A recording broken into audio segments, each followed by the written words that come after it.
The U.S. Senate Special Committee on Aging will now come to order. So this is my first committee meeting to chair. I've been up here 6 years. How about you? Yeah. First one. Yeah, so. And I've been here 15. So it wasn't, I just got lucky. So I want to thank everybody for being here. It's a pleasure to serve as the chairman for the Senate Special Committee on Aging for the 119th Congress. I look forward to working with Ranking Member Gillibrand and all our colleagues in this committee to highlight the issues facing older Americans and how the federal government can be more accountable to the American people. This is something I've been focused on since my time as governor of Florida. I'm excited to have the opportunity to continue this work as chairman of the Special Committee on Aging. My goal for this committee is to make sure every American senior is able to answer yes to this question, to these questions. Are you well? Because they have secured these four things: their physical health, financial security, a safe community to live in, and family and community support. If you have all four of these things in your senior years, it can be the best time of your life. Now, I'd like to welcome all the new members, or all the members of the committee. Ranking Member Gillibrand of New York. Also, so we've got new member, Dave McCormick from Pennsylvania, Coach Tommy Tuberville, fellow Governor Jim Justice. We've got Andy Kim from New Jersey. So, and we've got some others that I'm sure will be here a little bit later. Aging is not a partisan issue, whether we like to admit it or not. We're all aging. It impacts every single one of us, regardless of political party. And I think we're all trying not to age. I believe we have a big opportunity in this committee to work in a bipartisan manner to support and improve the lives of America's current senior citizens and create change that improves both their lifespan and health span of future generations. It's pretty exciting when you look at the conversation about what we're talking about, food safety and medicine safety and all these things. It's an exciting time. I think about how my work here would impact my grandkids. I think all of us think about our kids and our grandkids, and it drives what we do. I want them to have every opportunity to live the American dream and have long and healthy lives, mostly around me. My staff and I are excited to work together with all the members here to find common ground and ways we can advance our shared goals. I'd like to recognize Ranking Member Gillibrand now for her opening remarks. Thank you so much, Mr. Chairman. It's a delight to be in this committee. Thank you for all the new members for selecting this committee. I think it's one that's highly relevant for everyone in the United States, but looking at the Senate itself, it's quite relevant for us. So I'm grateful that you're here. I'm excited to serve as the ranking member in this 119th Congress. I want to thank Senators Casey and Braun for their committee leadership during the 118th Congress. The committee examined many of the important issues that we are hoping to continue to work on together. Senator Scott, congratulations on your position as chair. It's a big deal, and it's very exciting to get to serve with you. We have a lot of ideas in common about what we want to do with the committee, and I think your agenda that you've laid out is really inspiring and really important and really urgent. I'm pleased to welcome both new and returning committee members, and I'm really excited to hear your perspectives, what you've learned from your state, what you've learned from your own families, what you've learned in your own lives. I think having interested and committed aging committee members makes a huge difference in what we accomplish as a committee, so I'm very grateful for your leadership. This Congress, I hope to continue to work on lowering the cost of prescription drugs, guarding against financial scams, protecting the programs that older adults and people with disabilities rely on, like Social Security, Medicaid, and Medicare. And today we are discussing how to promote wellness among our older Americans. We'll address issues like accessible housing, financial security, engagement in the community. This conversation is about making sure that we are creating and supporting a society that gives people the tools to live and to live well. Those tools are different for everybody, but includes resources like nutrition assistance, area agencies on aging, centers for independent living, supportive housing programs, Medicare, Medicaid, and Social Security. I believe that our job is to make sure these resources exist and are robust enough to support those who need them. I look forward to hearing from our witnesses and discussing ways to improve wellness for older adults and people with disabilities. Thank you, Mr. Chairman.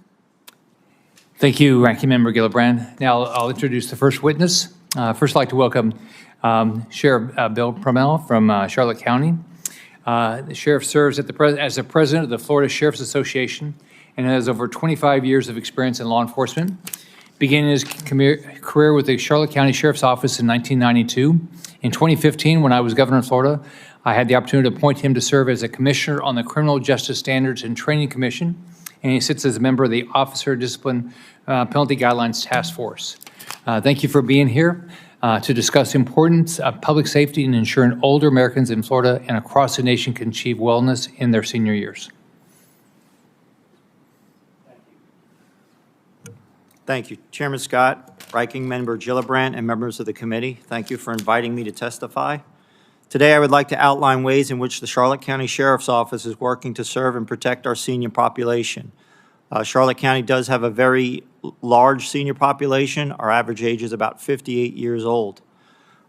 We implement several programs within the Charlotte County Sheriff's Office. Now, the ones I'm going to discuss here, they're not going to give you the wow factor, but they are programs that make a difference in my community. One of our programs we do is a senior outreach program where we have our volunteer unit call members within our community twice a week. We've also provided Christmas gift and birthday cards with these weekly phone calls. And the participants are over 60 years of age, disabled, or living alone with little or no contact to the community. So we're making sure that somebody is contacting them each and every day, each week. And if we don't hear from them, there's a scheduled time in which we contact them. If we're unable to get in touch with them, we send somebody out to their house to make sure that they are okay. We also have the population, they tend to wander at their age, and we have the Take Me Home program. Is designed to assist deputies in locating loved ones who have gone missing or lost. Information about your loved one, a recent photo and description is registered in our system. If the individual wanders or goes missing, this information is shared with the road patrol deputies immediately upon dispatch in an effort to locate and reunite the family. Any office member can register a participant to this program. In addition to that, we have our DNA Scent Kits. It's a program that enables participants to keep a DNA scent article at their home in the event loved one goes missing. Charlotte County Canine deputies use that pure scent to begin a track in order to locate the loved one and reunite them with family. These are handed out by the Community Affairs team, our mental health unit, and our patrol members. Project Lifesaver serves as a premier search and rescue program locally operated by the Charlotte County Sheriff's Office and is strategically designed for at-risk individuals who are prone to wandering. The program uses GPS tracking bracelet to locate the wandering party quickly. Another thing that we do on a regular basis, we have these in each one of our offices, is our Operation Pill Drop. It allows individuals to drop off expired and unwanted medication in drug receptacle boxes at participating district office locations. This keeps family members and others that might have access to a senior's medicine cabinet from getting those old, unused medications. We have special vehicle decals. We provide free decals for individual vehicles to alert deputies of a possible presence of someone that may require special attention within the vehicle, such as a hearing impairment or autism. This way, the deputy knows how to approach the vehicle, and there may be somebody with a disability inside of it. A real simple program we have is often seniors misplace or leave items behind, such as their keys. Through our local lockout program, key tags are provided to help return lost keys to the owners. The tags are registered with a special code in our system with the owner's information. So if they're found, they're turned into the sheriff's office, and we contact the owner through that registration number. We educate them to not only put their name, not to put their name and address on the keychain in order to protect themselves. Then we have our Citizen Police Academy, which is big for our entire community, but it is attended mostly by our seniors. The classes are mostly seniors to learn behind the scenes and promote our volunteer program. The class lasts about 9 weeks long, and they learn a lot about our different programs within our community policing class. A lot of our outreach, we do spend a lot of time visiting local retirement homes to advise of the local scams and problems that we see. In addition, we rely heavily on Facebook, Instagram, our blog, and press releases. We know that many seniors do not monitor this, but many family members and those that work or live around seniors do. This helps us get the word out to them to watch out for their neighbors. In addition to that, we get out there and we educate banks and large retailers in reference to the different scams going on, because often the seniors will go to the banks to make large withdrawals, or they'll go to these retailers like Walmart and Target and start buying large gift cards or phone cards. And by educating these individuals, they know to alert us when somebody is trying to do that. Lastly, we focus our effort on speaking to neighborhood watches, local churches, and various organizations such as the Parkinson's Group. We average about 1 or 2 speaking engagements a week. We work closely with OCEAN, which stands for Our Charlotte Elder Affairs Network, which is a group of business owners in the senior arena that want to specifically help seniors. Currently, we are seeing several different methods in which criminals are attempting to scam our senior population. This includes scammers visiting our website, looking up recent arrests, and then calling family pretending to have the ability to bail out the arrestee. We are also seeing that is what is referred to as the romance schemes, which can be long-running and generally include a person asking for money while pretending to love someone. Other schemes that have become more pronounced center around sweepstake lotteries where individuals have to play to win. In these cases, the scammers will ask for gift cards to pay the taxes to get people their winnings.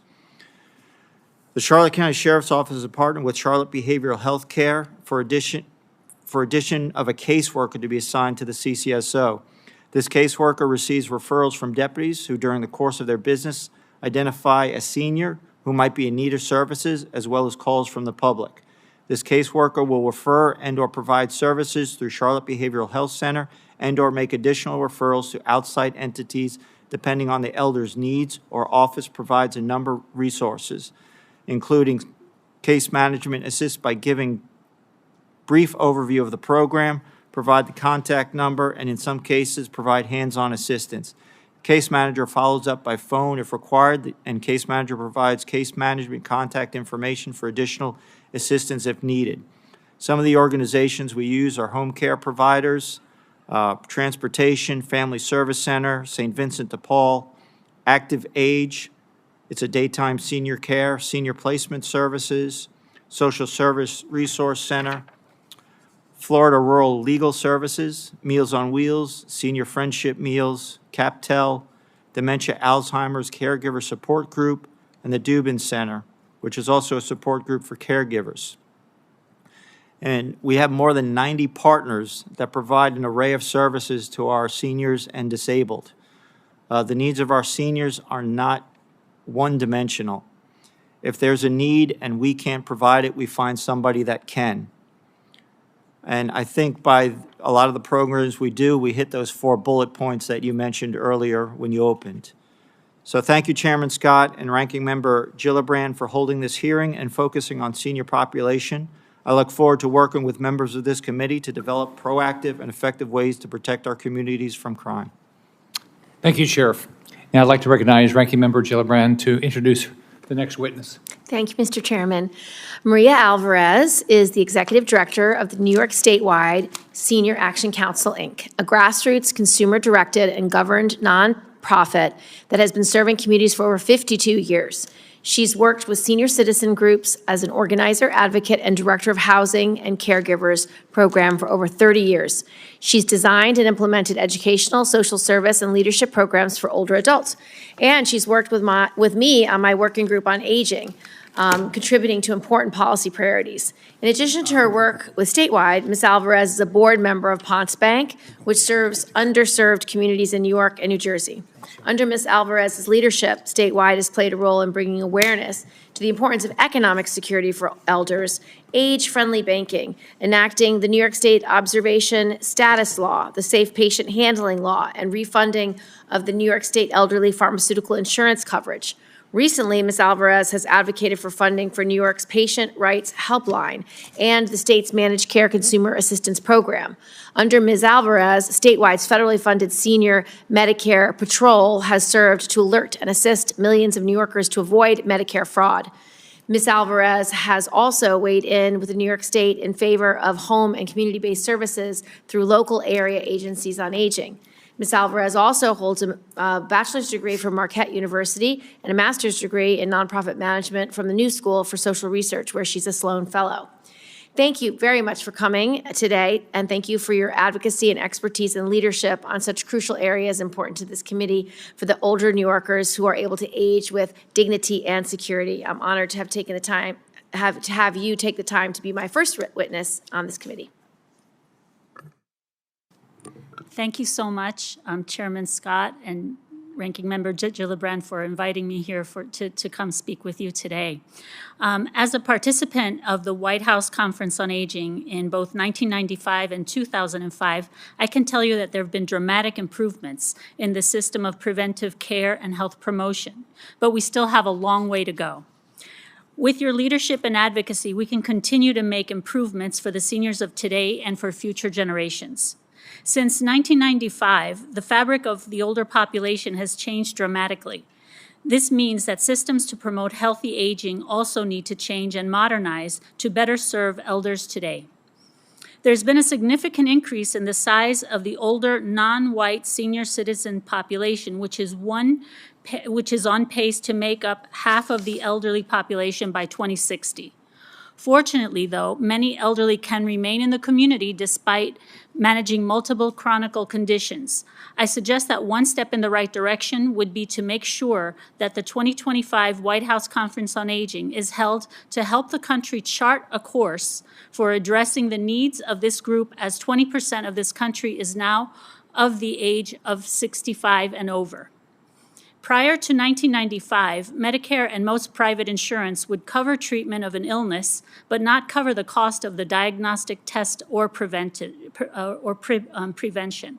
Thanks to action by Congress to improve Medicare in 1997 and 2003, and the implementation of the Affordable Care Act in 2010, coverage of preventive services has steadily increased. Now, most preventive tests and immunizations are available without copays, and Medicare provides an annual wellness exam to help beneficiaries identify health risks, schedule preventive tests, and identify social determinants of health. In addition, the country has invested resources through Part 3D of the Older Americans Act to provide evidence-based health promotion programs through the area agencies on aging and community-based agencies. Today, most communities have programs like chronic disease and diabetes self-management program and falls prevention. Many have been adapted to meet the needs of older persons of different races and ethnicities. These programs are cost-effective approaches and should be expanded. At one time, federal and state policymakers considered services like congregate and home-delivered meals, transportation, case management, and housing assistance as nice but soft services that were not as important as health care.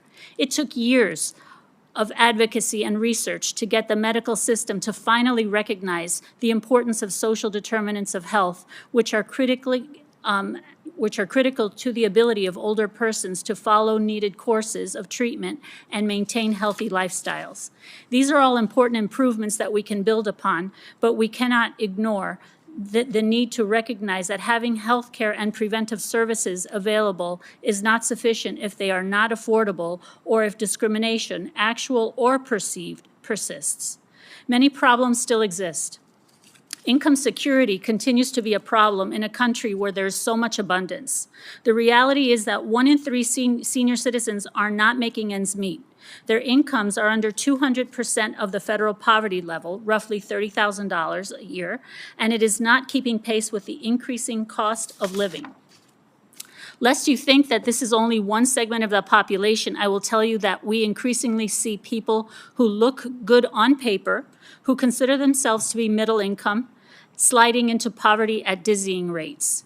According to several reports, we are about to experience the largest amount of homelessness in the elderly population ever. We are already seeing it in New York City. More Section 202 housing must be developed with social services attached to them. This will ensure that seniors not only have an adequate place to live, but they have access to all of the programs and services for which they qualify. I cannot end my time without telling you that along with Social Security, Medicare, and Medicaid, the Older Americans Act is a law that has had a seismic effect on the elderly population. All of those programs form the framework that seniors can rely on to continue to thrive and live in dignity. Now that this generation makes up 20% of the country, we need to strengthen and improve them in their structures as well as in their funding to reflect the fabric of our country today. I have many other points to make, and 5 minutes is just not enough.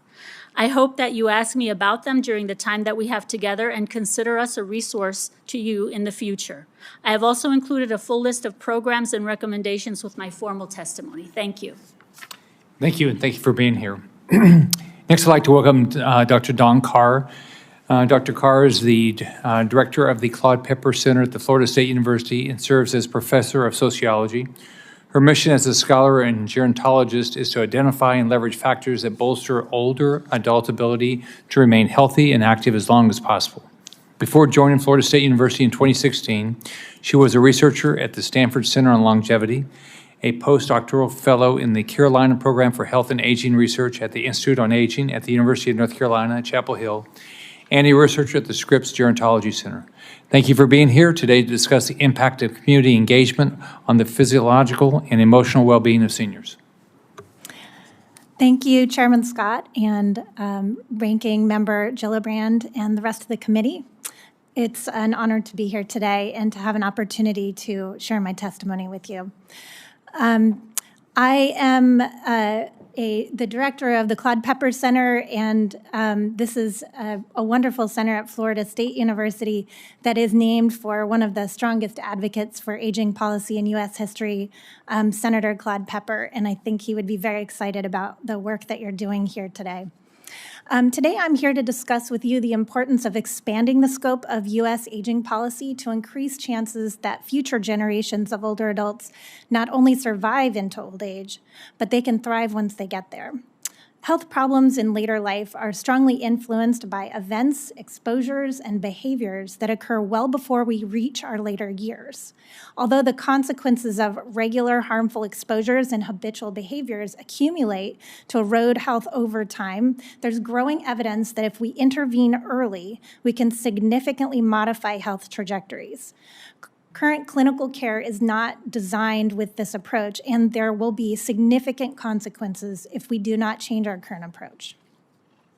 Older adults who are navigating the period of old age when health problems interfere with daily function, a period sometimes referred to as the fourth age, often experience poor quality of life, and they lose the ability to live independently.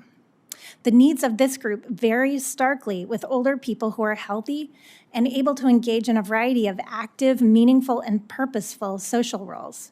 This is the period sometimes referred to as the third age.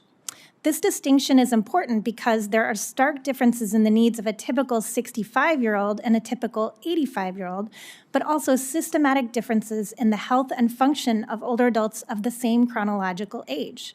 Much of our current aging policy is focused on problems related to the fourth age.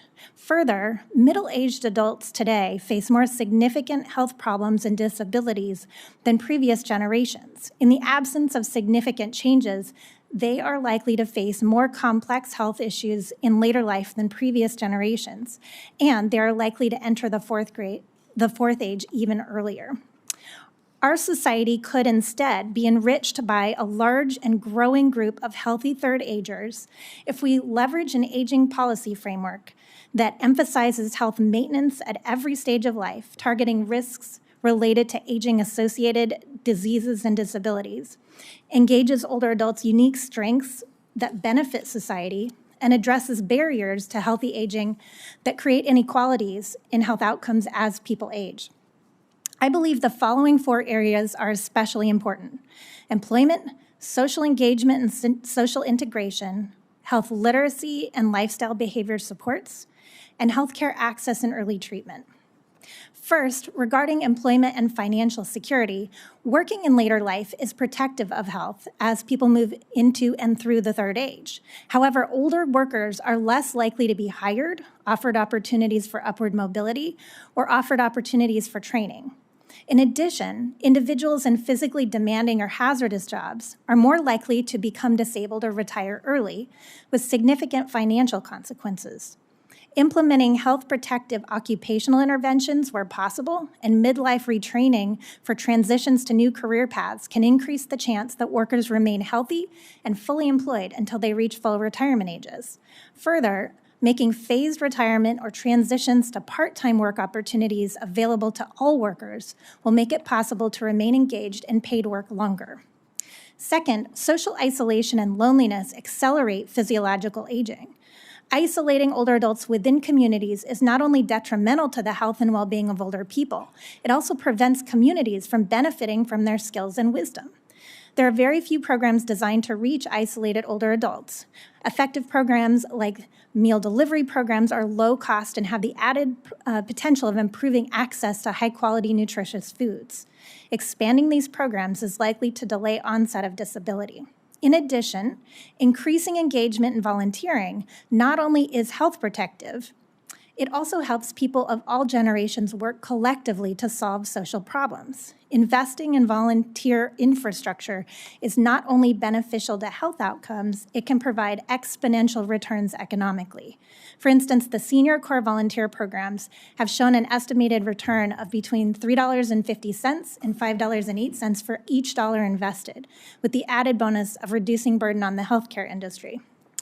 Third, most adults in the U.S. do not have access to scientifically accurate information or resources they need to gain access to a third age. One important solution is expanding the number of community health workers, which offers one of the most effective solutions for facilitating healthy behaviors across the life course by helping community members of all ages build trust with the healthcare system and navigate healthcare services to support healthy aging. Recent research suggests that there is a $2.47 return for every dollar invested in community health workers for the Medicaid program alone. Further, lack of access to high-quality, nutrient-dense foods is a persistent problem reinforced by ultra-processed, unhealthy foods being subsidized so they are low cost. Making healthy foods financially accessible and disincentivizing consumption of ultra-processed food is key to increasing healthy aging. Last, most adults do not see a doctor regularly unless they're facing health problems. We need scientific investments to identify ways to halt disease progression early. This means recalibrating health benchmarks at all stages of life to support long-term, optimal health trajectories.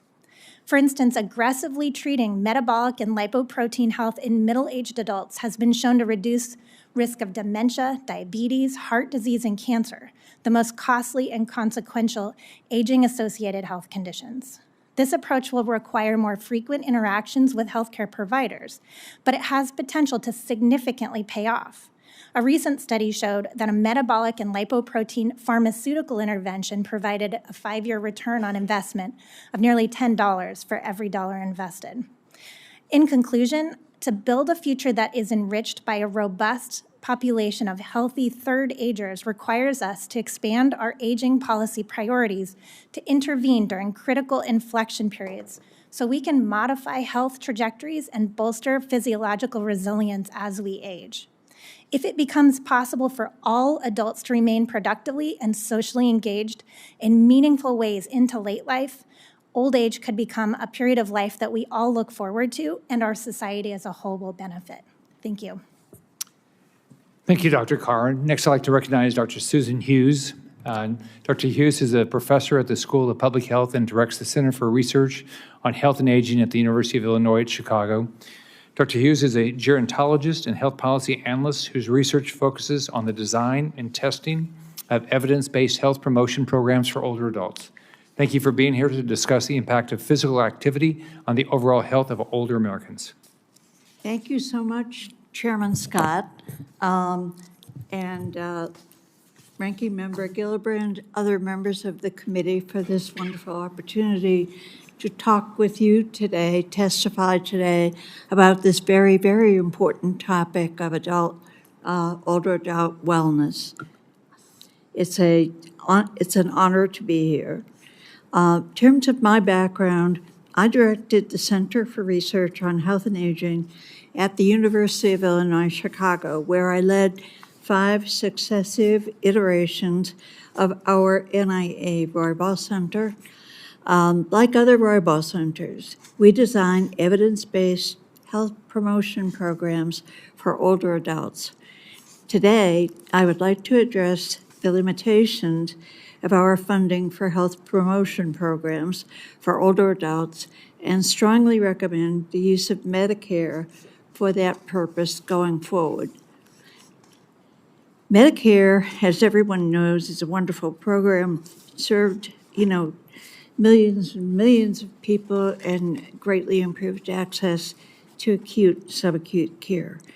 However, the designers of Medicare missed a major opportunity to cover wellness programs that have the potential to pay for themselves many times over. Medicare Advantage plans are managed care options that encompass 54% of beneficiaries. Medicare Advantage plans must offer all of the plans that regular Medicare offers, but they can supplement that package any way that they choose. The ability to supplement services makes these plans logical providers of health promotion programs. However, plans will only cover evidence-based programs if they see an advantage to doing so. We need help, the administration, good news is the Administration for Community Living and CDC have developed criteria for evidence-based health promotion programs. The administration we need help from Congress, to develop incentives for Medicare Advantage plans to include these programs as covered benefits. This will take time. In the meantime, the only source of funding for a growing number of evidence-based programs is Title III-D of the Older Americans Act. Fiscal year 24 funding for Title III-D was $33.6 million nationally. That amounts to $671,000 per state, or 31 cents per senior in the state of Illinois. These funds support care management and FALS programs. Currently, there is no set-aside funding for physical activity programs despite overwhelming evidence supporting their impact. 84% of older adults in the United States are sedentary and at high risk for obesity, diabetes, heart disease, and all-cause mortality. We know that any physical activity is associated with lower mortality risk. My work with homebound older adults found that arthritis was their most common chronic condition and the condition that interfered most frequently with their functioning. Our follow-up disability study found that persons who had lower extremity joint impairment were much more likely to become disabled. Once we understood the pivotal role of lower extremity joints, we developed an intervention to improve their function. Fit and Strong lasts 8 weeks. It provides flexibility, aerobics, and systematic lower extremity strength training and uses group problem solving with peers to promote physical activity. Our trials found significant gains in physical activity 8 weeks that were maintained at 18 months and accompanied by significantly improved joint pain, lower extremity strength and mobility, and decreased anxiety and depression at the same time points. Medicare spent $43,000 per total hip and knee replacement in 2023. Fit and Strong costs $300 per participant. It has no harmful side effects and large effect sizes. Drugs have a clear pipeline from bench to uptake. our growing number of evidence-based programs have no similar pipeline for distribution. We have no way to communicate program benefits to clinicians who can recommend them, and no way to reimburse program providers. Currently, Title IIID of the OAA is critical but insufficient to meet growing demand caused by more programs coming online. We need to reauthorize OAA, increase funding for Title IIID, and create a new title for physical activity. Currently, NIA and CDC are creating great programs that unfortunately have nowhere to go in terms of, a route for distribution. To impact older adult wellness, Congress needs to improve coverage of evidence-based health promotion programs by Medicare plans, by managed care plans. This effort would require a full-fledged partnership between the National Institute on Aging, CDC, the ACL, and CMS to speed up the process, hopefully, of disseminating programs that meet clear criteria for suitability for adoption. Thank you again for this opportunity to share our work with you. I hope this has been helpful and look forward to your questions. Thank you, Dr. Hughes. Now we'll go to questions. I'm going to go ahead and pass my time to Senator McCormick. Great. Thank you, Mr. Chairman, and thank you, Ranking Member Gillibrand, for kicking this off. And it's great to be here in the my first meeting of the Special Committee on Aging. This is a big issue for Pennsylvania, where I'm from, and my predecessor was the chairman of this committee. So it's an issue very near and dear to the hearts of Pennsylvanians. My first question is for you, Dr. Carr. You alluded to the research on part-time work opportunities in your written testimony. What are the benefits of someone choosing to remain in the workforce? And what are some of the barriers that older workers face as they seek to remain in the workforce? Thank you for the question. So one of the clear benefits of part-time work is obviously being able to be paid longer. And oftentimes it's not possible to work full-time, or it's very challenging as we get older because there may be some physical health problems that people need to address, making it more difficult to maintain that full-time workload or caring for other family members. So there's a lot of reasons why part-time work is helpful, and it's meaningful. So all of us in this room, I think, have jobs that are extremely meaningful that we would be very sad to give up because it gives us a lot of sense of meaning and purpose in our life. Those things are both helpful because they make us feel good, but also they improve our physical health. A lot of work I've done over the years with my colleagues has shown remarkable protective effects on physical health as well as cognitive health with continued engagement in paid work.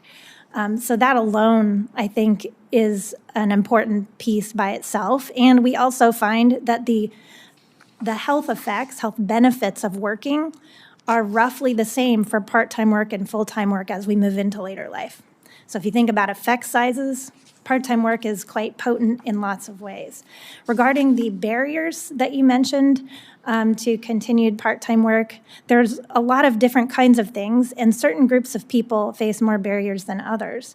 It's easy if you're in I'll say a high-ranking kind of role to negotiate a singular opportunity to maybe consult or move into a part-time job, mentoring others, doing things of that nature. But for a lot of workers, there aren't many choices that pay sufficiently or are meaningful enough for it to kind of be worthwhile or even available as an option, except hourly work or maybe stepping back and doing work that isn't very cognitively engaging.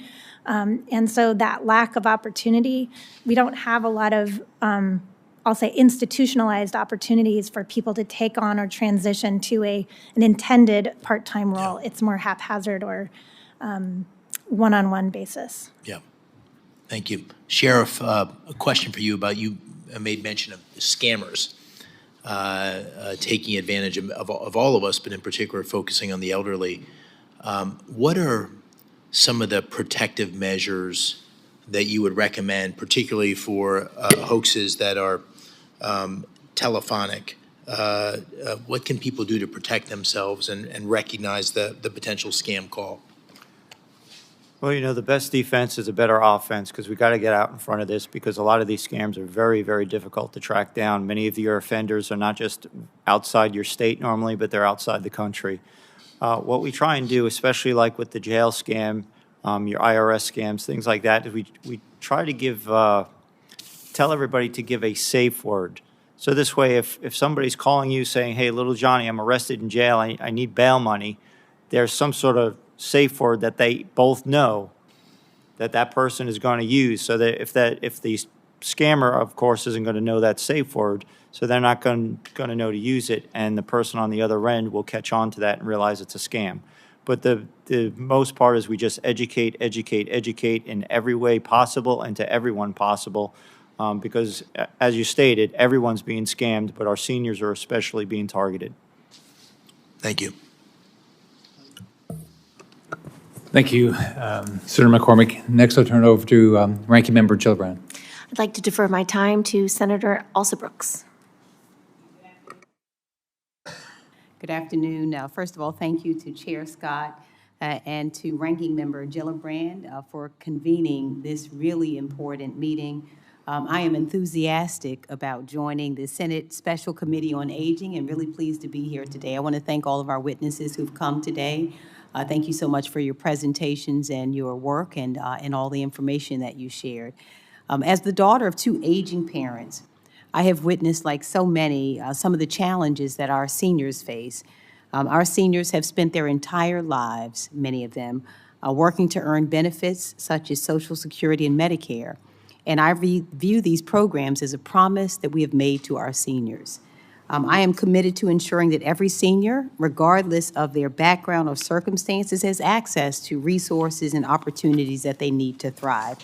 And with that, I'll begin my questions. I'd like to say to Ms. Alvarez, direct the first question to you, that like so many Americans, I'm a part of what they call the sandwich generation, which means that I am both caring for a 19-year-old daughter as well as my aging parents. And while I'm really grateful for the opportunity to support my parents and understand the rewards that come with caregiving, I also recognize how challenging it is to bear the full weight of caregiving responsibility. Now, we know that many federal programs that are so critical to our seniors and that guarantee the support and stability that they need are really in jeopardy. And so in Maryland, we have over 1.2 million residents who are over 60, and the Maryland Department of Aging oversees a range of these programs, but Maryland also relies heavily on federal funding. And so I wonder, do you believe that volunteer-based organizations who we rely on very often have either the capacity to adequately fill the gaps that would be left by reduced federal funding, and do you believe that these organizations likewise have the obligation to provide that care, particularly in states like Maryland, where federal programs are vital to seniors?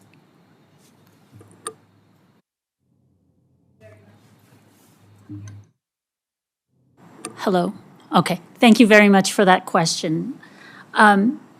So to answer your question, right now, if there's a reduction, if things stayed the same, if the funding stayed just the same, just by the fact that we have a larger senior population and more aging in every single day. There are 10,000 people who turn 65 every single day in this country. So with no increased funding and more people to serve, that constitutes a cut. So just starting from that point, I would say that we can't afford not to increase the funding. Decreasing it would put us in a crisis. And then when you're talking about the mission of organizations that manage volunteers, that's their mission. And my organization also, we're volunteer-based as well. And it's our mission to do it. And however, being realistic, we have to be able to marshal our resources effectively so that we can do a good job and be responsible in our work. With less funding, or even with less funding, it's not possible, right? We are constantly thinking of ways that we can get more people, because there are people out there who are very well-meaning and who want to do the work, but we also have to have the wherewithal to administer all of this work with volunteers coming in, as well as the job at hand, which is an increasing senior population. Thank you. And next, Dr. Carr, I just have a question also for you. And the question is regarding the cost of increasing of prescription drug medications. This is yet another area where I have seen really so much struggle. As I mentioned, my parents, my father is my mother's caregiver. And one of the things I note in Maryland is that, and around, is that nearly 90% of all of our seniors take prescription drug medications. We also know that over 20% report that it's extremely difficult to afford those medications. And we know that access to affordable prescription drugs is not just about health, but it's about dignity as well and peace of mind. So the question is, how can we ensure that our seniors will have reliable access to affordable prescription drug medications? Yes, I agree that making sure that everyone has access to the medications that they need is extremely important.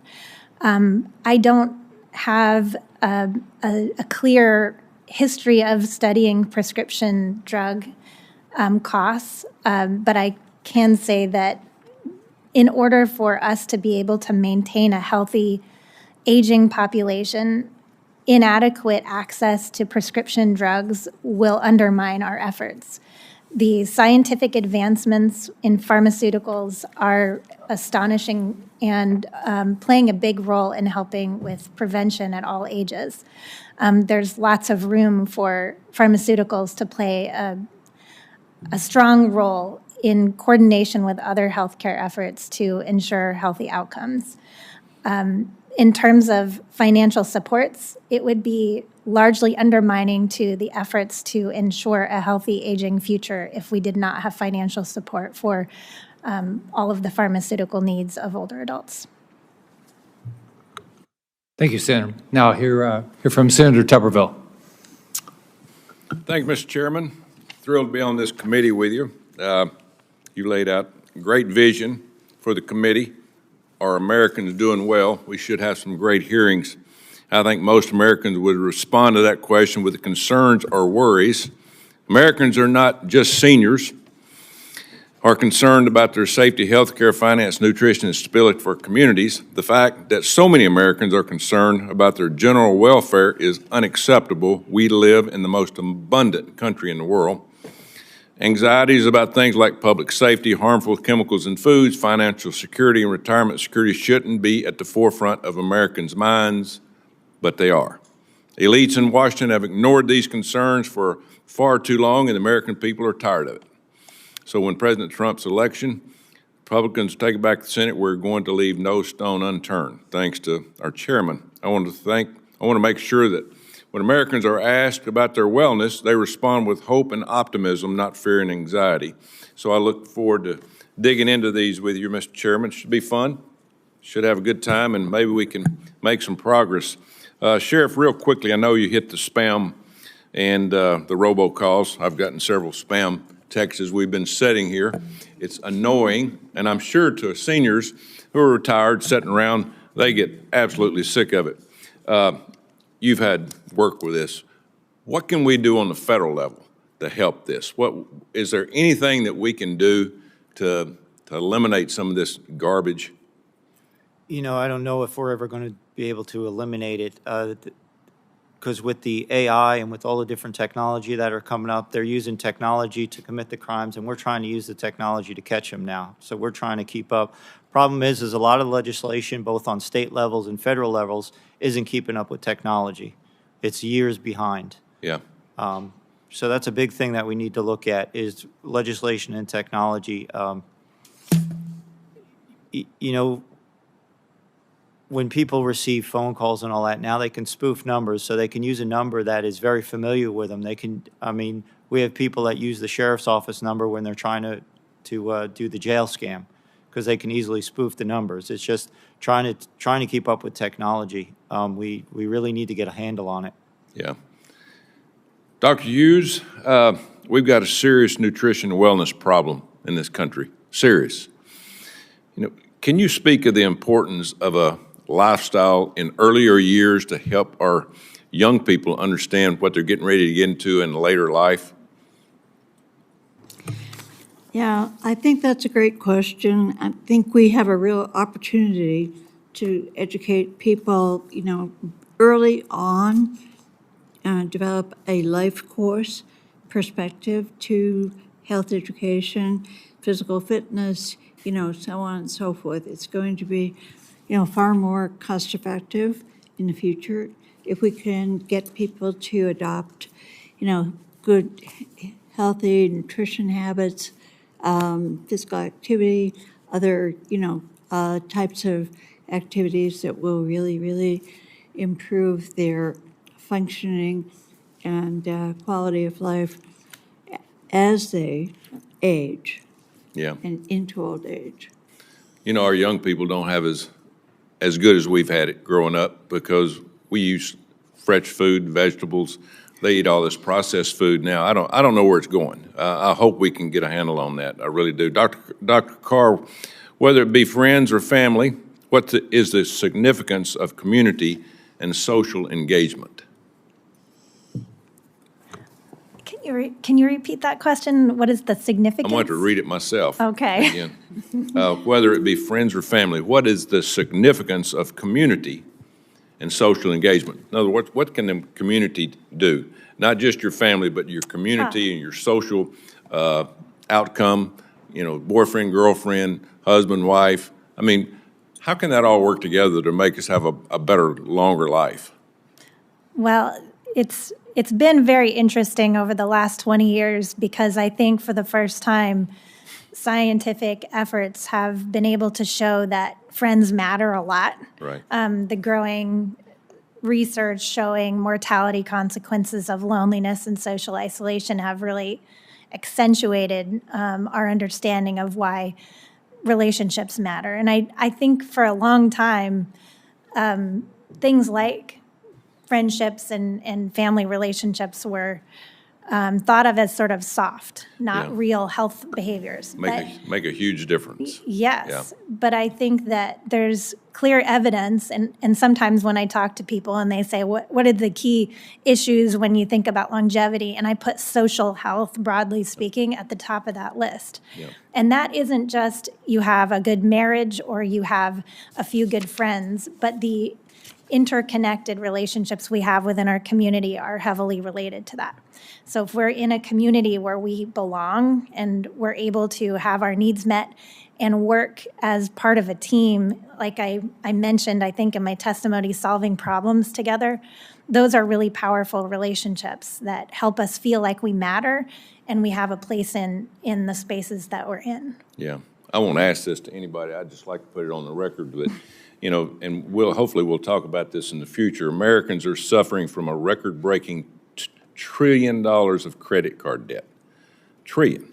And what can we do in the future as a group to take The highest things? interest rates for credit cards ever. Also. Pardon? I think it's the highest interest rates for credit cards ever in the history of the yeah. country, too. Interest rates and the debt, and we just keep racking up. People are broke, they don't have cash, and so Yeah, it's that's highest going to be a credit card huge debt in problem. history and highest interest rates on credit cards Yeah. ever. Thank you, Mr. Chairman. Thank you very much. Senator Kim. Yeah, thank you, Chairman. Thank you, Ranking Member. Thank you, everybody, for joining up here. I appreciate it. Dr. Carr, I think I'll just pick up where my colleague was getting at. You know, this issue about loneliness, issue about mental health in particular, and I think that that's something that is becoming all the more apparent in our society. I think we have a mental health crisis as a nation right now. It affects young kids. I got a 7-year-old and 9-year-old. I'm worried about that generation, but just kind of all throughout this. And from my standpoint, it feels like we don't have the workforce that we need right now to be able to address this. So I guess I just wanted to get a little bit more a sense from you of just, you know, what are some of the best practices? Are there certain states or communities that are doing this better? You know, things that we can draw on? Because, you know, it's hard to, you know, we don't want to reinvent wheels here, but if there are certain things that we can lift up to a federal level, you know, I'm interested in trying to explore that. So I just thought I'd kind of tease that out a little bit more from you. Yeah, I mean, I agree with you that we don't have the resources we need to address the growing mental health issues that we're facing as a nation. And it is getting worse, and the pandemic was a big spike that hasn't really recovered fully in that regard. In terms of specific case examples, I'm actually think that's a wonderful suggestion for the work that we should be doing is identifying some communities that are getting it right. And I'm not familiar with any specific individual communities. I will say that communities in which there are opportunities for people to have all of their basic needs met are doing much better than ones that are suffering in terms of issues with high levels of unemployment and poverty. And that's partially because there's this connection with having meaningful roles and connections and being able to connect with other people within the community. Volunteering is one of the ways that a lot of people have been able to maintain those relationships in and above and beyond having those basic needs met. And I think that places where there's a lot of intergenerational engagement, this is particularly useful to a healthy, sort of social fabric. But with this recommendation, I'm going to be looking for some great communities that provide excellent examples that we should be able to look at to see if we can I'd love to stay in touch with you about that. Yeah. Mr. Chairman, I think that's something that this committee might be able to do is really try to draw upon these different issues of mental health and financial situations, others, and try to, it's hard here in Congress to come up with something completely from scratch, right? A new, completely novel idea. But if there are pilot projects, if there are other examples that we can draw upon, scale, try to exemplify, that's something that we can lift up here in this work. So I hope that we can have a chance to work together on that. And Ms. Alvarez, I guess a similar-ish type question. I'll be honest, if you don't mind, I'll be a little personal here. I was listening to one of my colleagues talk about she's part of the sandwich generation. I am as well. My father had a major accident last summer, is not able to walk anymore, and now having significant cognitive decline. We're really struggling with this. And I think, Ms. Alvarez, one thing that I wanted to raise with you is the thing that really stood out to me was the difficulty of our family trying to get a sense of where we can turn. What is my father eligible for? What other types of services are available, resources that are out there? And even navigating Medicare. I mean, I'm a United States congressman at that time. I was having so much trouble just trying to navigate. I can't imagine what other Americans have to deal with. So, from your standpoint, working in New York, what have you seen as sort of the best examples of getting that information out there? And the challenge is often that it's, at least for my family and many I talk to, you're often experiencing some of this in an emergency situation where things have changed dramatically in your life. Is there ways that we can try to ramp up better, try to prepare people better so that it's not just under this crucible of pressure and emotion in terms of trying to get to it? So I wanted some of your thoughts here. Yes. Thank you so much for bringing that up. In statewide, we operate 3 helplines. And so a lot of our work, we're a grassroots organization, and a lot of our work is going out into the community. And many times they're hard to reach populations. They might be ethnic minorities, there might be rural areas. And so we are constantly reaching thinking of ways in which to outreach to different areas. We've gotten to the point where we're doing a lot of ads in the newspapers because we know that seniors like to read the newspaper. We do radio interviews and a ton of outreach into the community through tabling events, fairs, anywhere they invite us. We're statewide, as the name connotes. But it's also important not only to reach the senior, but the caregiver. So what you're talking about is the family, the caregiver, the friends. It's very important because many times those are the people who are assisting or even making decisions, depending on what state the person is in. And I will say, in response to if you're looking for a community, a project that works, we're very proud of a project that we have with our Senior Medicare Patrol program, where what we've done is to reach out to community organizations, community-based organizations that are trusted sources in the community. And working with them, what we do is we train people that they identify, people who are active in the community, who they, and so we train them on different issues, who then go speak with their peers. The best, I always find that the most effective way of reaching out to others is through your peers. You're gonna listen to your friend. And we ask them. We don't dictate what it is that we want to do. We have the content that we want to communicate, of course, which is the fraud and health and things like that. But how they want to be communicated to, with that is up to the community. We go to the community and we ask them. They know best, and that's not only that they know and they're trusted, but also that they are then empowered with information. They can go out, they become leaders, and they're empowered to go out.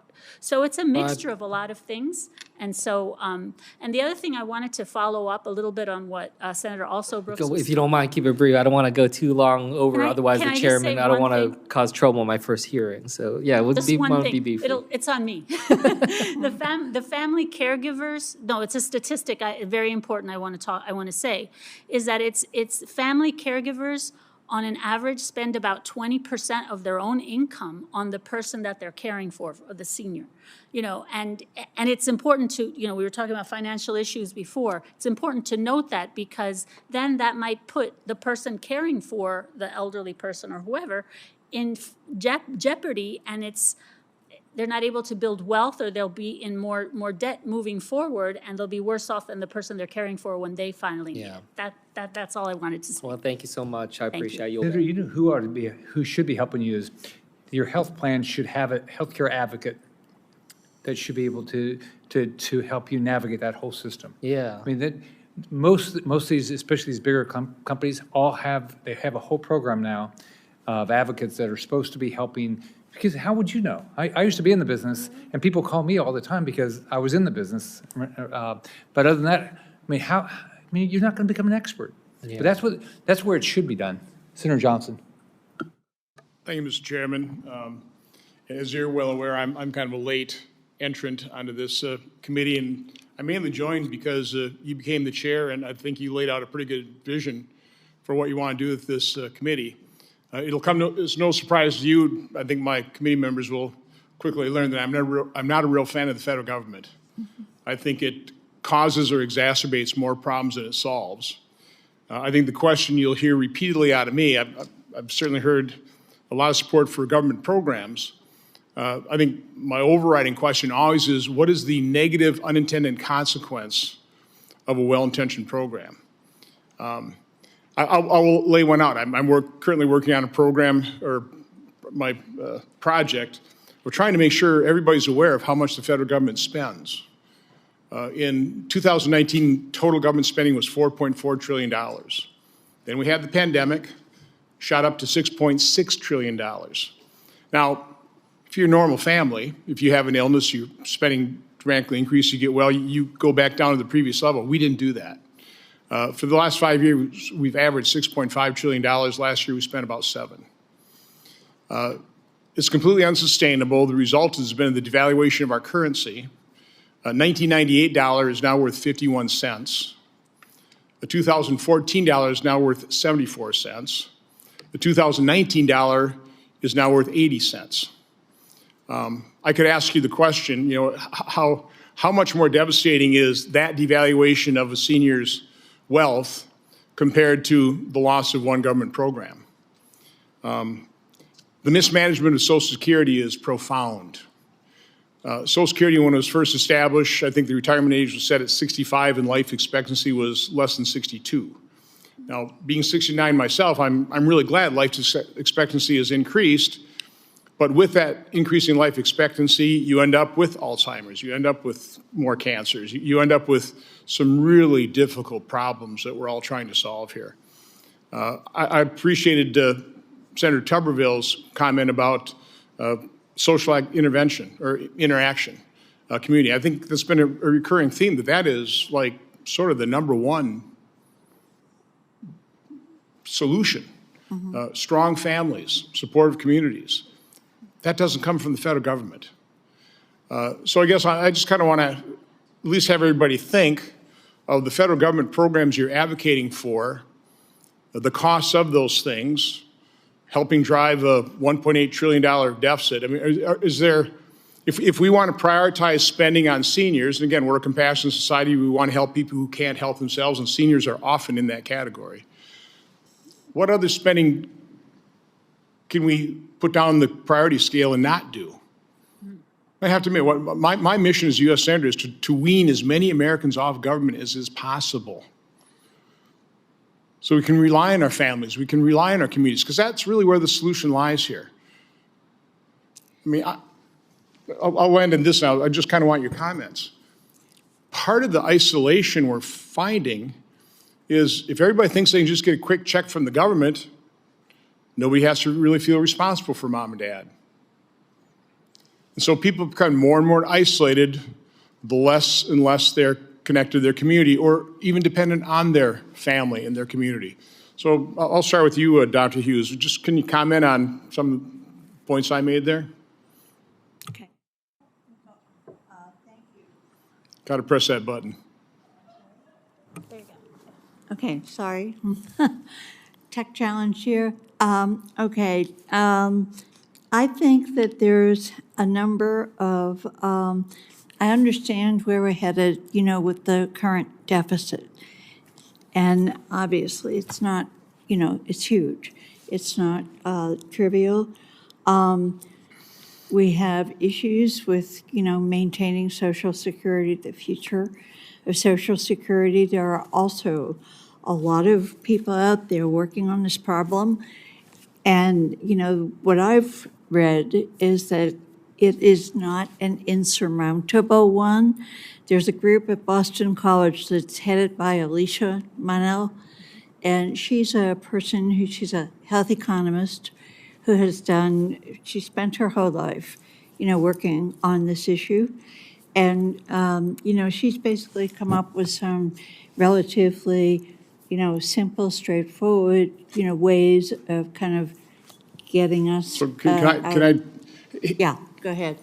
When I mentioned the mismanagement of Social Security, you realize we took all that surplus money, and we had lots of surplus money for years because there were, you know, tens of workers for every retiree. Now we're down to under 3 to 1. Right.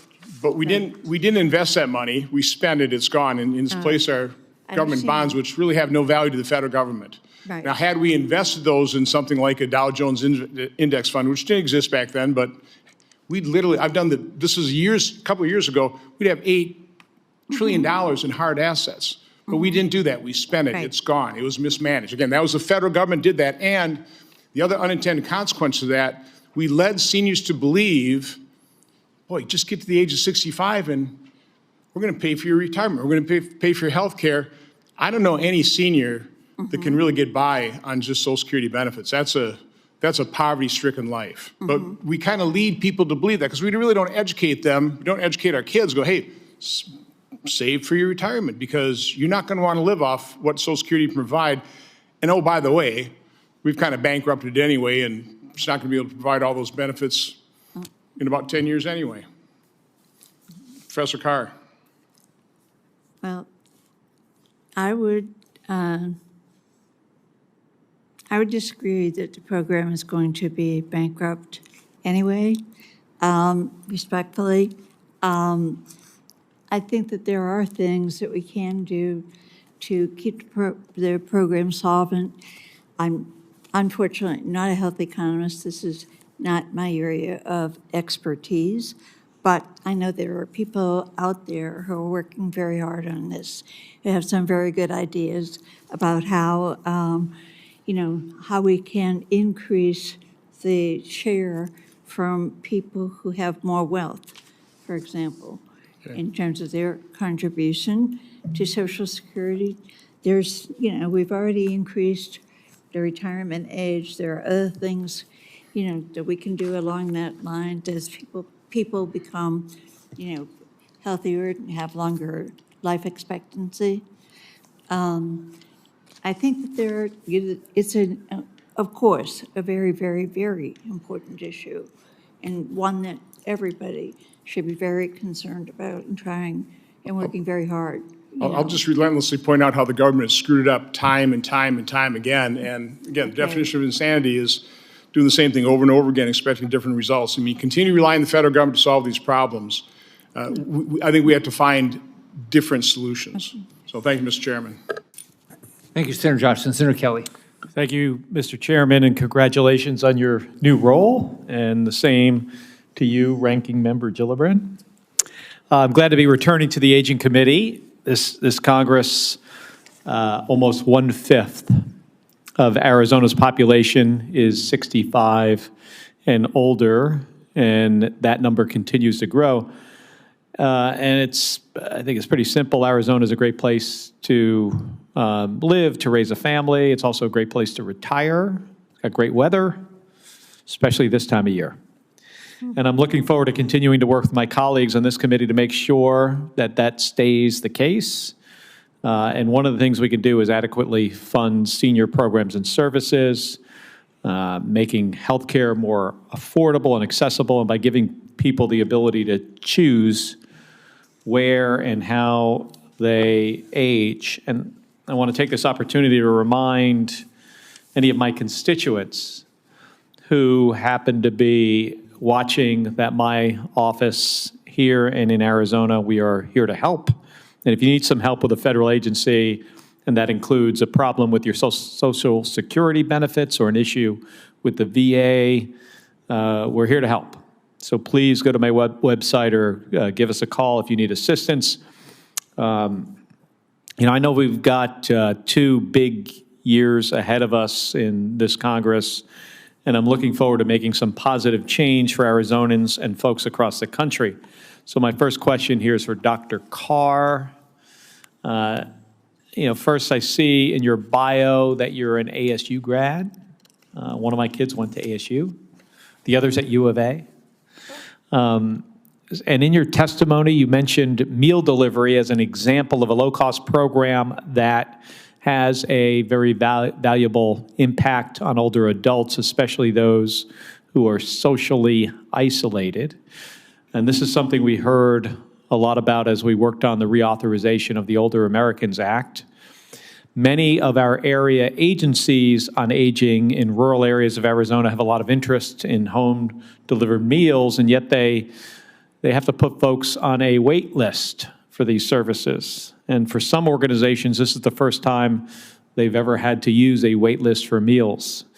And that's one reason why I was glad that our bipartisan Senate-passed Older Americans Act reauthorization included more flexibility for how local agencies can use their nutrition funding, allowing them to move more money toward delivery if that's what the local community needs.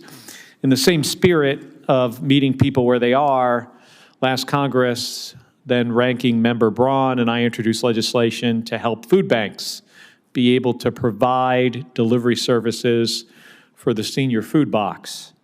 This got a great reception in Arizona, and I'd like to put it out there that if any of my colleagues on this committee would like to work with me on this year, I am more than willing to do that. So Dr. Carr, could you talk about why these kinds of programs are so valuable? And from your perspective, Why are they important for Congress to continue to support? Thank you for that question. And yes, I'm an Arizona State grad, and my brother went to the University of Arizona, so you can imagine what that's like sometimes. I also want to start by just saying one of my earliest memories is going in the car with my grandmother, door to door, delivering meals with these programs. And it was a big part of our family growing up, making sure to volunteer and to help support other people in the community in the Tempe area where we grew up. I think of the home delivered meals programs as kind of the secret sauce of kind of a foundation for healthy aging, because it does a whole bunch of things at once. It has the opportunity to help make sure that people have food, which we know is important. It promotes social engagement. And we know with some colleagues I know at other universities who are really big experts in this field have shown that the more frequently a person gets a home delivered meal delivered to their house, the better the outcome, because there's more frequent interaction. And those small bits of social engagement are potent in terms of their benefits for feeling less isolated and more connected and feeling more valued in the community. And the person delivering the meal also gets benefit from the volunteering and engagement in the community, and they feel valued.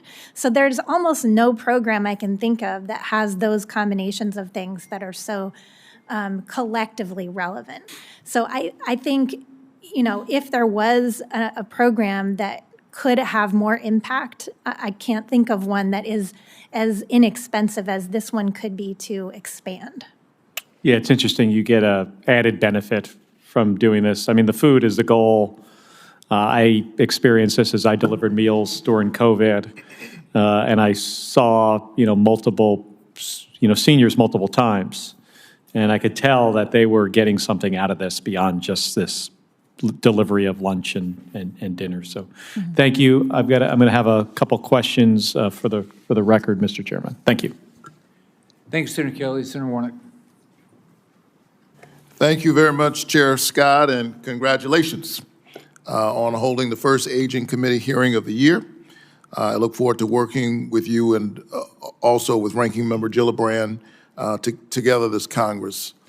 Far too many seniors are struggling with high out-of-pocket costs for medications that they need to live.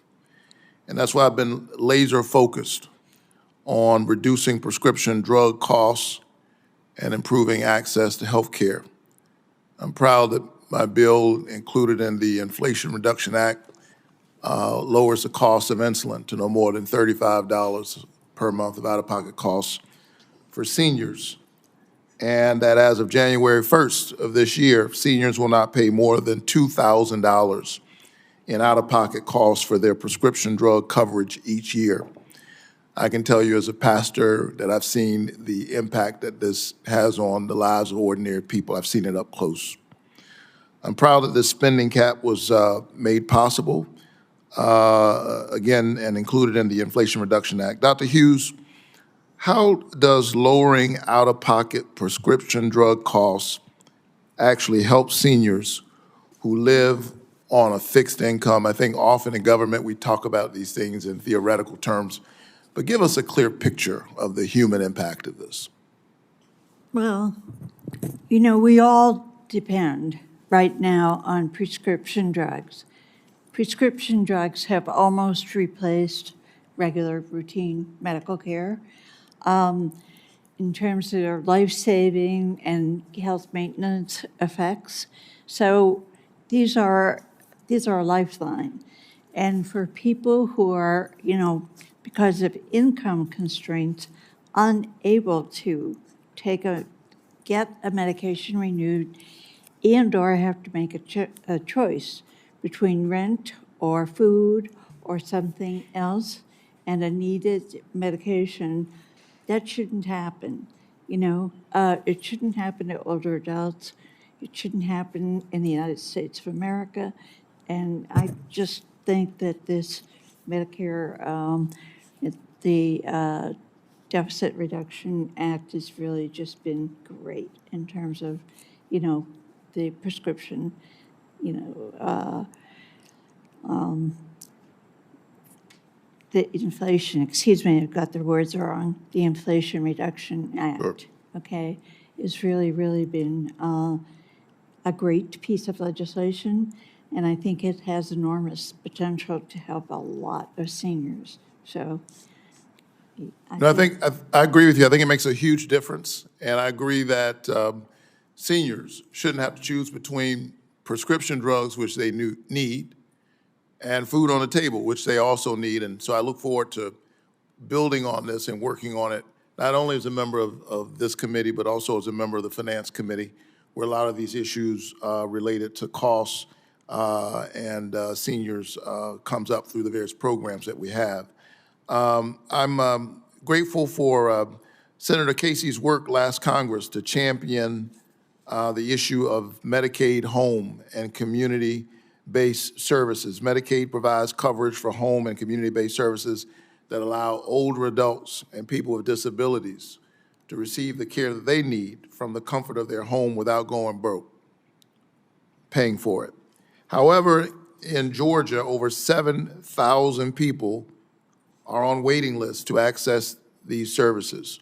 So we have the Better Care, Better Jobs Act last Congress to enhance Medicaid funding, but folks are still on the Medicaid list. Dr. Carr, how would cuts to Medicaid proposed by some of my colleagues affect access to home and community-based services for our seniors?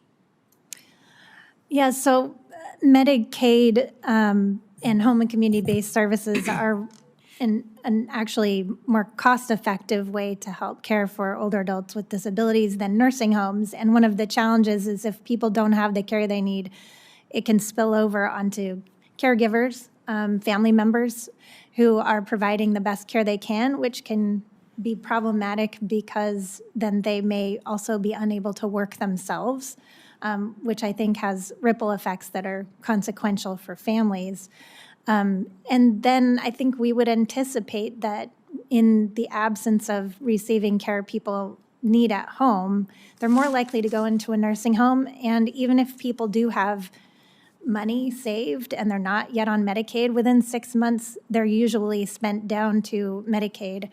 And that's very expensive for our system, and it doesn't meet people's needs that they want, which is to stay in the community. So I think the consequences of not allowing people to have the services they need to stay in their home and get care for as long as possible is the most cost-effective way for us to protect Medicaid costs, among other things, not the least of which is supportive of quality of life for older people. Thank you so much. So it's fair to say that this has an adverse impact, not only certainly on the seniors, but also on their families, and not only on families, an impact on all of us through the ripple effect. Thank you so much for your testimony, and I look forward to continuing to work on this committee and also the Senate Finance Committee to make sure that we protect Medicaid and other critical programs that our seniors rely on. Thank you, Mr. Senator. Chair. Sheriff, what role do you see for law enforcement in promoting healthy aging and supporting older adults to remain active and engaged in their communities? Do you think there's any role for law enforcement to be involved? Yes, I do. Like I said, you know, we're out there engaged with our community. My philosophy is that you deal with quality of life issues within your community, and if you deal with the quality of life issues, they won't explode into crime issues. And we have one of the lowest crime rates in the state. But you have to stay engaged with your population, whether they're kids or whether they're seniors.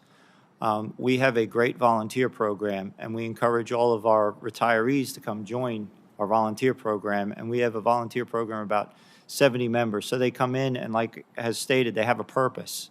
They're out there helping the community. They're giving back to the community. They're staying engaged with us. And in the same sense, they become part of our family. And we check on them. Even when they come to the point where they decide to retire out of our volunteer program, they're still a part of our family. We're still checking on them. We're still making sure that they're okay and they're getting what they need. That's great. Ms. Alvarez, your organization runs the Senior Medicare Patrol for the state of New York.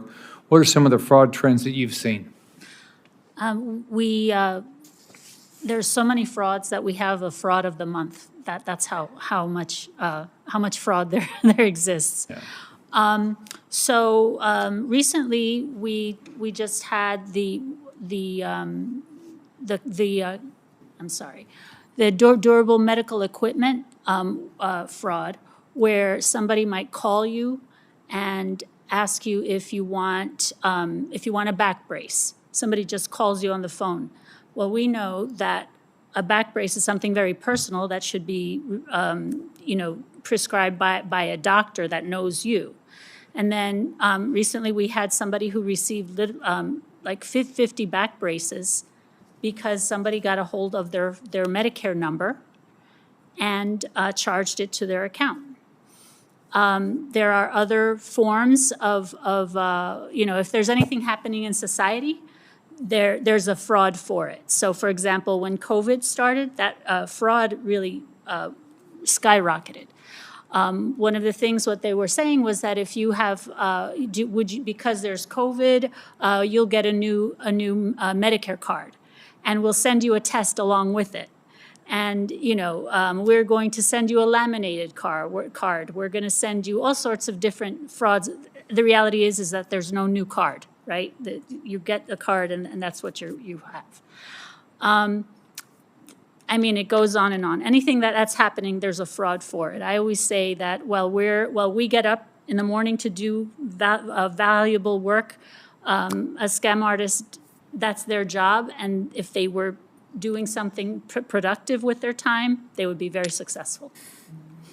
Thank you. Dr. Carr, how does participating in activities like paid work or volunteering impact the psychological or physical health of older Americans?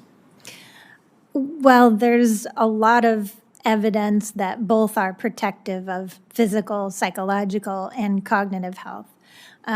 With regard to volunteering, there isn't a lot of specific research that says, here's the thing about volunteering that makes you better or improves your health. And there have been a lot of researchers that have been trying to figure out sort of why it works, one of which there's some initial evidence is related to the fact that when you help other people, you actually respond better physiologically to stress. So there's sort of a buffering effect of being engaged in your community to feeling better when you face everyday challenges.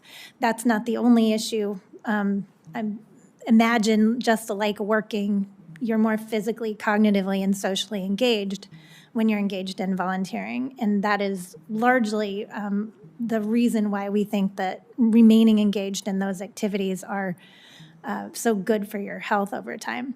And I had mentioned earlier, 20 hours a week of work is pretty protective, and it really depends on what kind of work that is. If you're engaged in really physically demanding or dangerous work, it's not health protective. It has to be work that allows people to be able to maintain their health and be able to be engaged. So it's important to keep that in mind. Ranking Member Gillibrand. Thank you. I just want to congratulate the chairman on such a wonderful panel. Each one of you has had such important information to contribute, and I think all the senators feel that you were exactly the right people to answer their questions. So thank you very much for your expertise. I just have a couple. I want to focus a bit on the financial security issue, even though we have talked a lot about it. Obviously, Social Security is one of the most successful and popular programs ever enacted, and tens of millions of older adults use their Social Security benefits to buy groceries, to buy their medicines, to pay for housing, to just basically live on. For many older adults, their Social Security benefits are insufficient, and they have a difficult time making choices. And we've talked about some of those choices between heat and food and medication and not taking their medication or spreading out their medication inappropriately. I've heard about a lot of real horror stories of people just trying to make ends meet, and we heard some more today. Ms. Alvarez and Dr. Carr, can you amplify a little bit some of these tough choices they have to make? And how does it affect their well-being? And particularly, I imagine it affects their mental health. When you are struggling on the basic needs that you need to survive, that must provoke enormous anxiety. So I want to talk a little bit about how we can amplify or expand upon financial security to take away some of those burdens. And I'd just like your insights on that. Well, first of all, seniors are constantly juggling. If you're on a fixed income, many times they're constantly juggling their finances. It's between, they say, well, can I get away with not paying for my prescription drugs and, cutting them in half, things like that for a month? Can I get away with not paying my rent for a month? And we all know that constant juggling at one point is going to come to a head, where if you just simply do not have enough money coming in and you have to pay bills, things are going to collapse. So the programs that the Older Americans Act actually, has, those are all programs that shore up people who are who don't make ends meet. We work with this Elder Economic Security Index, and basically in New York State, not New York State, in the country, in the United States, the average Social Security income is $29,678. So that's the 200%, a little bit less than 200%. But it costs more money than that to actually live on an average in any community in the United States. So when we have heating, when we have the SNAP program, when we have the MSP program, the Medicare Savings Program, when we have those things, people are able to then benefit from programs that will keep money in their pocket. The Medicare, one concrete thing I want to say is that the Medicare Savings Program helps with out-of-pocket costs with for your health insurance and your prescription drugs. It pays for your co-payments, things like that. And it's calculated that if a person is not accessing one federal program, they're not accessing 4 other federal programs. That's an average of $7,000 that somebody could have in their household with, and so that they don't have to spend money on. So because we have these programs, that's what's going to keep people in the community with dignity if they don't have those those programs. Dr. Carr? Yeah. And do please expand on the Older Americans Act and why that matters. Sure. Well, I'll say a couple of brief things. One, I don't think we want to live in a society where we allow old people to suffer in poverty. And these programs are really critical to ensuring that that's the case, but they don't solve the problems entirely. Second, being poor is really bad for you in every aspect. And last, poverty is not the consequence of something you do wrong in old age. It's a lifelong effect. And so a lot of these things that we see with older adults is due to things that have accumulated over the course of their lives. And in later life, we don't have the ability to many times go out and recover financially when things go wrong and we've run out of money despite our greatest efforts. So these are really protective of the most vulnerable people who have needs and want to stay in the community. And the Older Americans Act is critical to ensuring that we don't have a massive group of people living in nursing homes because they have no other choices. And I think that in the absence of other opportunities, we can't place these burdens on families or communities in other ways. So helping support people with these relatively small interventions by allowing them to stay in their homes is beneficial to the larger community. Agreed. Dr. Hughes, you look like you want to add something. Would you like to add something? I'm sorry, could you repeat that? Do you want to add something to the conversation of Yes. why fixed income is right. such a challenge, especially at $30K a year, So, and Older thank you. Americans Act being important? Thank you. I appreciate the opportunity to speak to this. The Older Americans Act is part of the fabric of our society, the services that it provides and funds. And there are so many communities in the United States that really depend on these services. I think part of the problem is that they don't understand, a lot of people don't understand where the money is coming from. If they knew, where it was coming from and why, I think that there would be much greater groundswell Support, of yeah. support for That these makes sense. programs Yep. going forward.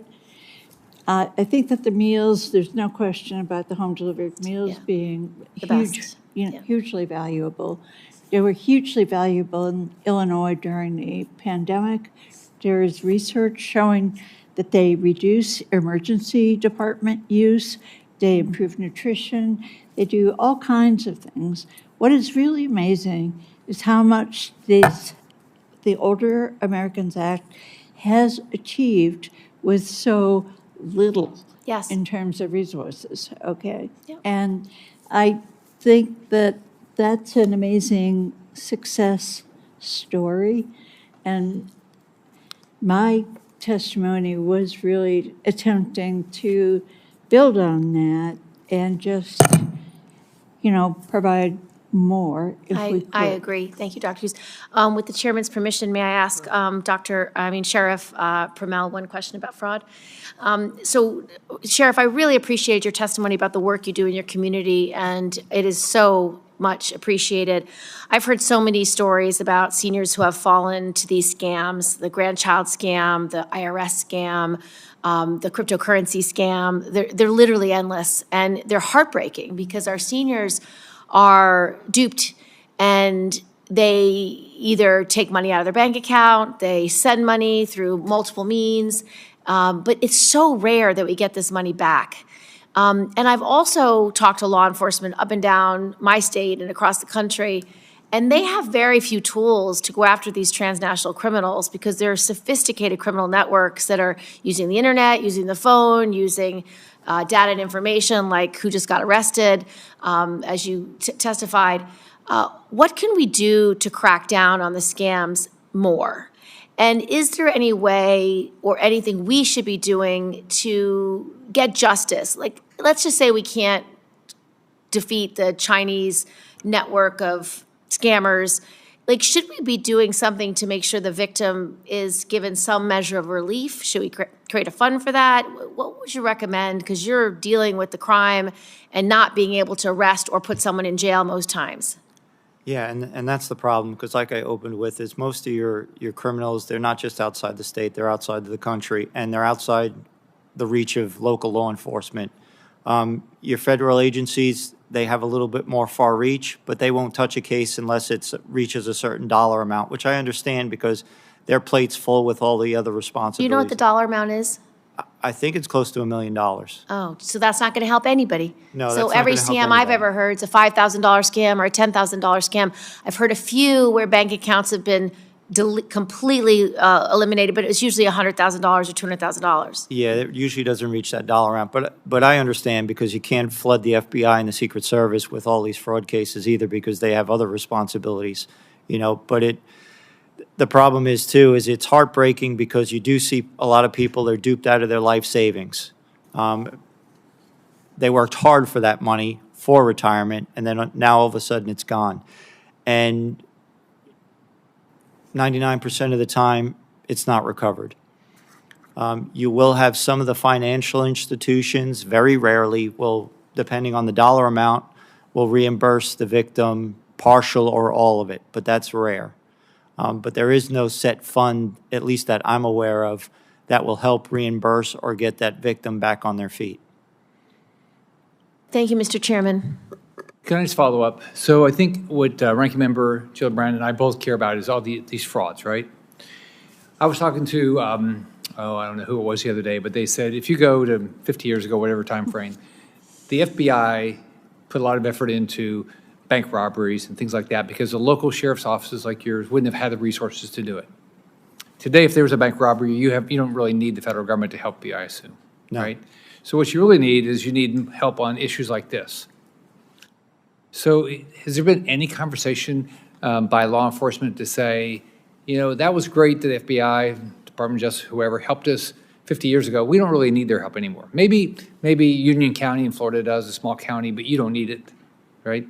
And they ought to focus on these things that you don't really have the resources to do and you don't have the authority to handle. Has there been any conversation with law enforcement on that? There's really been no discussion that I'm aware of. We're involved with a lot of the federal agencies with regards to investigations that do cross over the borders, but mostly they're focused on terrorist-type investigations and drug enforcement-type investigations.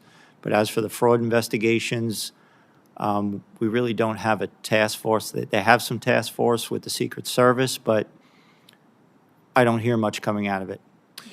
So I think for both of us, if in the organizations you're involved in, if there's a discussion, or if you think we ought to have a hearing on that where we could have a real conversation about where should people focus their time?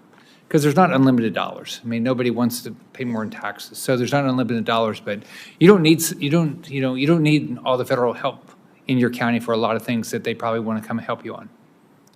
No, I mean, most of the stuff within my county we can handle. But like I said, when you're dealing with these major fraud cases that cross not just state lines, but the country lines, we don't have an arm that reaches that far, and we don't have the technology to trace them. They can spoof these numbers. They can hide IP addresses, so it's not as easy to trace them anymore either. You basically need the NSA and the CIA. Right. Like, you need our Yeah, top. but they don't computer take that resources and stop doing stuff that they don't need. Yeah. So, kind of change the subject a little bit. Dr. Carr, then I think all of you have talked a little bit about we'll get a return on investment if we spend this money, right, on something. What about spending money on healthy eating? How much money would we save if we got everybody to eat healthy all their life, or start even when they're 65? How much has anybody done any study about the problems of ultra-processed food or excess sugar intake or things like that that would actually save us money on the other side? I was telling Senator Gillibrand, the problem I always have, like in my business life, if somebody came to me and said, okay, if you spend money here, I'll save money over there. It was easy. I'd just cut the money over there, okay, and spend it over here because I can make it happen. I've never, my job as governor of Florida, now my job here, nobody's come up with a program that actually saves money. They all cost more money. Mm-hmm. And unfortunately, how many of you guys want to vote for tax increases? Nobody does, right? Nobody wants our taxes to go up. So we have to figure out how to do this in a manner that, and healthy eating seems like a logical way. I don't know if you've done any research on that or if you've seen any research. I'm not an expert in nutrition, but nutrition is one of the things that we know matters for lifestyle, broadly speaking, related diseases, and almost all of the major illnesses of aging are related to lifestyle. Nutrition's hard to study because we can't put people in a hospital for 30 years and watch them eat a certain diet and compare it over time. But we'd have learned a lot, and I think you're right to say that ultra-processed foods, as I noted in my testimony, is detrimental to health and costs us immensely. And there are certain kinds of things. You mentioned sugar. There are lots of different studies looking at the consequences of poor nutrition across a whole variety of different categories. Inadequate, protein consumption as we age, which becomes more important, and other varieties of things. But if you're talking about a nutrition intervention as a solution to save money, I can't help but assume that it would long-term save money if we found a way to make healthy foods accessible, easy to, I'll say, encourage people to consume, and instead of the things that companies have helped us. Yeah, and I'm not anti-sugar because I like everybody else. I like a nice chocolate dessert. But there's a way to do this. There's a way to have healthier sugars too. Yeah. Right. So I agree with you, and I think that the challenge that we have in terms of saving money over time, which I think I agree with you, we need to be paying more attention to these ways to save money by improving health over the long term. This is a long game when you're talking about these things, and it's if the federal government is positioned to start helping us play a long game with healthy aging, I am really excited about that, and I think nutrition is part of that equation. Yeah. Dr. Hughes, the National Institute of Aging funded your research, the Fit and Strong program. You've shown that it's successful. What does NIA do with that data? What do they do with it? Did they just do the report? Or did they do something with it? So, we have been working with the Illinois Department of Public Health. We were very, very fortunate to get ARPA funding from them. And we've been able to basically disseminate the program all throughout the state of Illinois, including many rural areas. We also were able to beef up the presence of the program in Chicago through the same source. The Department of Public Health had public health money from CDC, and the City of Chicago people had funding from the AOA.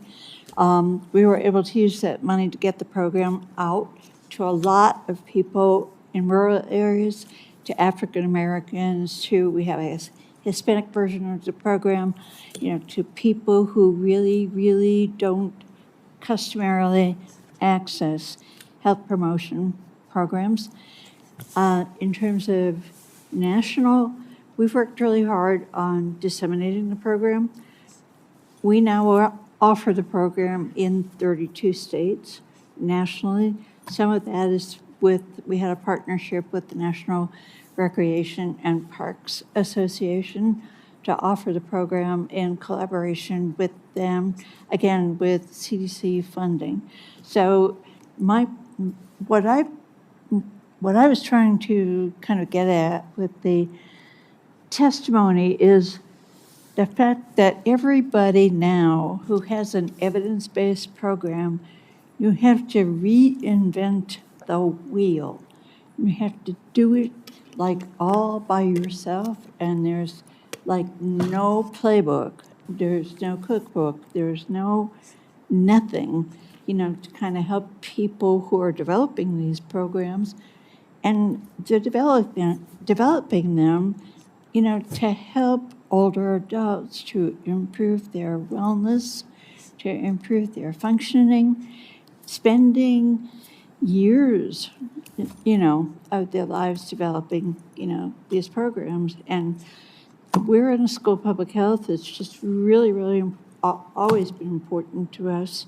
If we find something that works, you have to get it out into the community where people can benefit from it.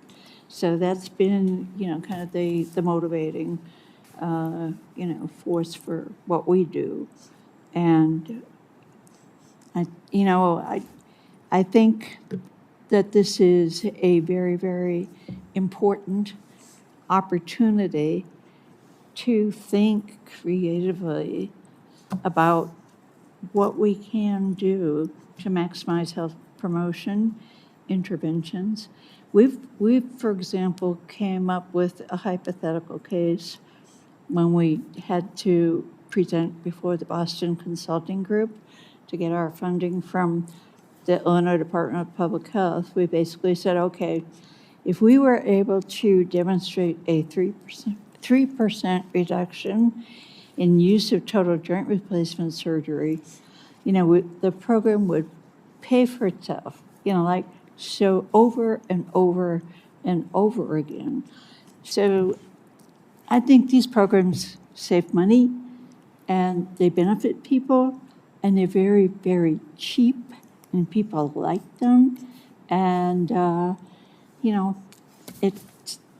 it's just, to me. And you're doing good for people too. Pardon? And you're doing something good for people. Yeah. And it's not like you're not selling something that's bad for them. Right. So. Right. Do you have anything else you want to add? I just want to thank the chairman, and I want to thank each of our panelists for their excellent testimony and for their outstanding insights on the challenges that so many of our seniors are facing right now. You're a real blessing. Thank you. Right. I'd like to thank everyone for being here today and participating. I look forward to continuing to work with members across the aisle and down the dais. If any senators have additional questions for the witnesses or statements to be added, the hearing record will be open until next Wednesday at 5 p.m. Thank you, everybody, for being here. Good job.